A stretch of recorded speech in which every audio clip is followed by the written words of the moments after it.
ನಮಸ್ಕಾರ ಎಲ್ಲ ಪರಿಶುದ್ಧಾತ್ಮಗಳಿಗೂ. ಇವತ್ತು ರೇಖಿಯ ಸಿಂಬಲ್ ಬಗ್ಗೆ ಹೇಳ್ತಾ ಇದ್ದೀನಿ.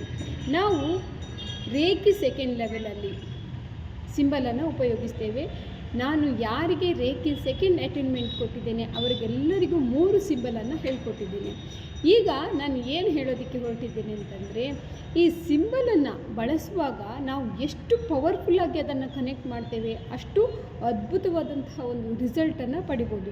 ಈಗ ಉದಾಹರಣೆಗೆ ಒಂದು ಸಿಂಬಲ್ ಬಗ್ಗೆ ಹೇಳ್ತಾ ಇದ್ದೇನೆ. ಈಗ ನಾವು ಚೋಕ್ರೆಯನ್ನು ಯಾವ ರೀತಿ ಹಾಕೋದು, ಹೇಗೆ ಹಾಕೋದು, ಯಾವಾಗ ಹಾಕೋದು ಎಲ್ಲವನ್ನು ಹೇಳಿದ್ದೀನಿ.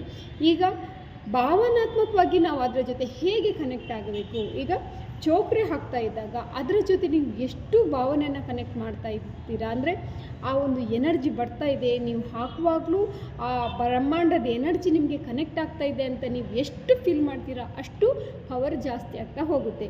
ಇದು 3 ಸಿಂಬಲ್ಗಳು